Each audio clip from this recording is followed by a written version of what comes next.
अस्सलामुअलैकुम, मेरा नाम हफीज़ हैदर है और मैं क्लिनिकल साइकोलॉजिस्ट हूँ।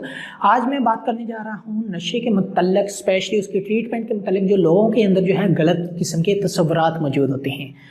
वो कौन कौन से तस्वुरात होते हैं? पहले नंबर पर हमने जो है अपनी सोसाइटी में अमूमी तौर पर यह सुना होगा कि नशे का इलाज मुमकिन ही नहीं है। जो नशे के मरीज़ होते हैं वो दोबारा से नशा करना शुरू कर देते हैं और नशे का इलाज किसी भी किताब के अंदर नहीं लिखा गया कि वो 100% है। नशे के लोग जो है नशा छोड़ ही नहीं सकते। जितने भी रिहैबिलिटेशन सेंटर्स, नशा तक सेंटर बने हुए हैं वो सिर्फ और सिर्फ पैसे कमाने के लिए बने हुए हैं। इसके अलावा जो है वहाँ पर इलाज नहीं होता। जो लोग वहाँ इलाज करवाते हैं वो वहाँ पर मज़ीद खुद से जो है नशा प्रोवाइड करते हैं। जो ट्रीटमेंट सेंटर के अंदर जो इतनी भी टीम होती है वो इन्हें नशे के इंजेक्शन लगाती हैं, नशे की मेडिसिन देती है और वहाँ पर उसका इलाज नहीं होता। तो ये सारे के सारे जो हैं तस्वुरात वो गलत हैं, उनका हकीकत के साथ कोई भी तल्लुक़ नहीं है। इसका हकीकत के साथ क्या बल्कि हकीकत के है के साथ भी जो है दूर दूर तक जो है कोई ताल्लुक़ नहीं है। ये लोग सिर्फ वो बातें करते हैं जिनको नशे की जो है ज़रा सी भी इंफॉर्मेशन नहीं होती। इन्होंने जो है लोगों के मुंहों से जो है वो अफवाहें सुनी होती हैं, जिन्होंने सिर्फ और सिर्फ जो है गलत नज़रियात की बेस पे जो है ये बातें की होती हैं। ऐसा बिल्कुल भी नहीं है कि नशे का इलाज नहीं है। नशे का इलाज है, पॉसिबल है, 100% है। शर्त यह है कि उस इलाज को प्रॉपर प्रोसीजर के ज़रिए जो है किया जाए, प्रॉपर ट्रीटमेंट प्रोसीजर के ज़रिए जो है मुमकिन बनाया जाए। तो इसके इलाज के लिए जो है सबसे पहले पेशेंट्स को जो है किसी रिहैबिलिटेशन सेंटर के अंदर जो है एडमिट करवाना बहुत ज़रूरी होता है।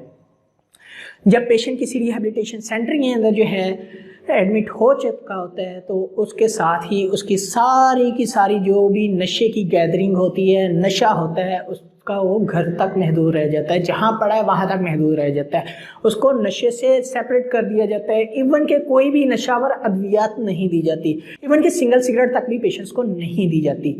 और उसका इलाज जो है मेडिकेशन के ज़रिए और साइकोथेरेप्यूटिक प्रोसीजर के ज़रिए किया जाता है। सबसे पहला काम होता है पेशेंट्स को जो है मेडिकेशन के ज़रिए सेट करना। मेडिकेशन इसलिए ज़रूरी होती है क्योंकि पेशेंट जैसे ही नशा छोड़ता है तो नशा छोड़ने के बाद पेशेंट्स के अंदर विड्रॉल स्टार्ट हो जाते हैं। विड्रॉल जो सिम्टम जो होते हैं ये डिपेंड करते हैं ड्रग्स की टाइप्स के ऊपर, इसलिए जिसमें फिजिकल सिम्टम्स हो सकते हैं, साइकोलॉजिकल सिम्टम्स हो सकते हैं।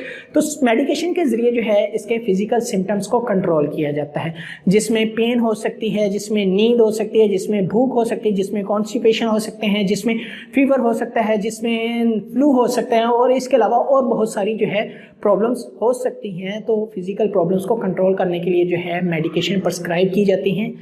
और जैसे ही जो है मेडिकेशंस के साथ जो है पेशेंट नॉर्मल स्टेट पे आता है, नॉर्मल कंडीशन में आता है, तो उसकी सबसे पहले जो है डेली रूटीन को मैनेज किया जाता है। और जैसे ही वो डेली रूटीन मैनेज होने लगती है तो इसके साथ साथ जो है साइकोलॉजिस्ट जो है सबसे पहले पेशेंट्स के अंदर इंसाइट बिल्ड करता है और उसके साथ साथ थेरेप्यूटिक प्रोसीजर को कंटिन्यू करते हुए डिफरेंट स्ट्रेसेस को आइडेंटिफाई करते हैं और उन स्ट्रेसेस को आइडेंटिफाई करने की कोशिश करते हैं जो स्ट्रेसेस जो है पेशेंट्स को दोबारा से जो है नशे की तरफ लेकर जाते हैं। और जब वो स्ट्रेसेस आइडेंटिफाई हो जाते हैं तो पेशेंट जो है इंडिविजुअल सेशंस के अंदर उनके ऊपर जो है उनके साथ डिस्कशंस करता है, उनके सही हल के लिए जो है उनके साथ बातचीत के जरिए इलाज करने की कोशिश करता है, जिसमें जो है फैमिली साथ देती है, जिसमें पीयर ग्रुप साथ देता है और इसके साथ साथ जो है साइकोलॉजिस्ट जो है उसके कदम ब कदम उसके साथ होती हैं। और इसके अलावा जो है साइकोलॉजिस्ट ग्रुप सेशंस के जरिए जो है डिफरेंट कॉपिंग मैकेनिज्म जो है स्ट्रेटेजी टेक्निक सिखाते हैं जी, और ऐसी टेक्निक सिखाते हैं जो टेक्निक जो है पेशेंट अगर अपनी रियल लाइफ के अंदर जो है इम्प्लीमेंट जिनको करता है तो वो जो है नशे से बच सकता है। और रिहैबिलिटेशन सेंटर्स के अंदर जो है जो टीम मौजूद होती है जिसमें साइकेट्रिस्ट हो सकता है, जनरल मेडिकल स्पेशलिस्ट हो सकता है, कारी हो सकता है जो रिलीजियस कॉन्सेप्ट को आगे लेकर आता है। इसके अलावा साइकोलॉजिस्ट होते हैं, सोशियोलॉजिस्ट होते हैं और इसके साथ साथ जिम ट्रेनर्स होते हैं और इसके साथ साथ जो है गेमिंग कोच होते हैं और इसके साथ साथ जो है बाकी स्टाफ होता है जो उनकी केयर के लिए रखा जाता है। वो सारे के सारे जो है उनको बैक वक्त एक साथ लेकर चलते हैं ताकि वो पेशेंट अकेला अपने आप को ना समझे कि वो अकेला इसके साथ लड़ रहा है, बल्कि वो ये समझे कि सारे इसको साथ लेकर चल रहे हैं और पेशेंट जो है उसके अंदर इतनी हिम्मत बिल्ड हो जाए कि वो ये समझ सके कि जो है नशा छोड़ना मेरे लिए जो है बाएं हाथ का काम है और वो नशा छोड़ने के लिए जो है खुद को आमादा कर ले और नशा छोड़ना जो है वो पॉसिबल है। और इसका जो इनिशियल ट्रीटमेंट है वो सिर्फ और सिर्फ जो है किसी रिहैबिलिटेशन सेंटर के अंदर एडमिशन करवाना ज़रूरी है। और इनिशियल ट्रीटमेंट के अंदर जो है रिहैबिलिटेशन सेंटर का एडमिशन लाजमी है और इसमें सिर्फ इनिशियल ट्रीटमेंट होता है।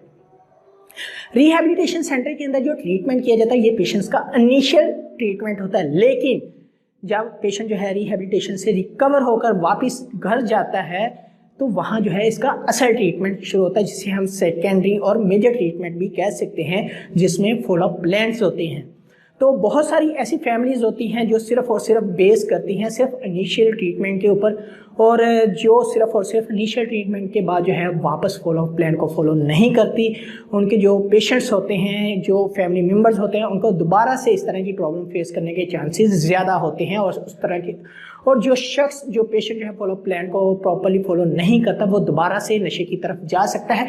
फॉलोअप प्लान को फॉलो करना बहुत ज़रूरी है। फॉलोअप प्लान जो है जनरली जो है उसका एक पैटर्न होता है। पहले महीने में पेशेंट्स को 4 बार जो है रिहैबिलिटेशन सेंटर के अंदर बुलाया जाता है, जिसमें उसको जो है साइकेट्रिस्ट देखते हैं, जिसमें उसको साइकोलॉजिस्ट देखते हैं, जिसमें उसकी मेडिसिन जो है वो प्रॉपर्ली सेट की जाती है, जिसमें उसके सेशन के जरिए जो है उसके आइडेंटिफाई किए जाते हैं डिफरेंट स्ट्रेसेस को, और मजीद जो है उनके स्ट्रेसेस को रिजॉल्व करने की कोशिश की जाती है ताकि पेशेंट दोबारा से उन स्ट्रेसेस को जो है फेस ना करे। अगर फेस करता है तो उनको सही तरीके से सही प्रोसीजर से करे।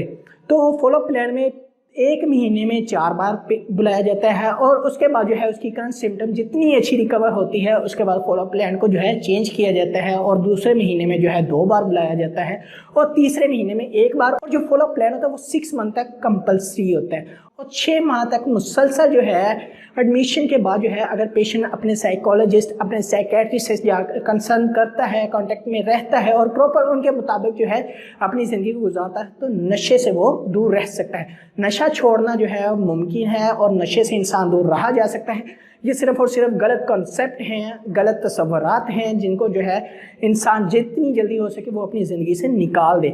अगर किसी के अंदर ये तस्वुरात मौजूद हैं तो उस शख्स को चाहिए कि वो जो है किसी रिहैबिलिटेशन सेंटर के अंदर जाकर प्रॉपर जो है इंफॉर्मेशन ले सके, बजाय इसके कि वो लोगों से सुने, बजाय इसके कि वो अपनी फैमिली के अंदर किसी ऐसे इंसान से सुने जिनको जो है नशे के बारे में कुछ भी नहीं पता। नशे का इलाज पॉसिबल है। उम्मीद करता हूँ आप लोगों को मेरी वीडियो अच्छी लगी होगी। अगर अच्छी लगी तो काइंडली लाइक कीजिएगा, शेयर कीजिएगा, और इस चैनल को ज़रूर सब्सक्राइब कीजिएगा। और अगर कोई भी किसी भी किस्म का क्वेश्चन है आपके जहन में तो आप मुझे व्हाट्सएप कर सकते हैं, नंबर ऊपर स्क्रीन पर दिया गया है, और या फिर जो है मुझे नीचे कमेंट बॉक्स में आप कमेंट कर सकते हैं। ओके, अल्लाह हाफिज़, अल्लाह निगहबान।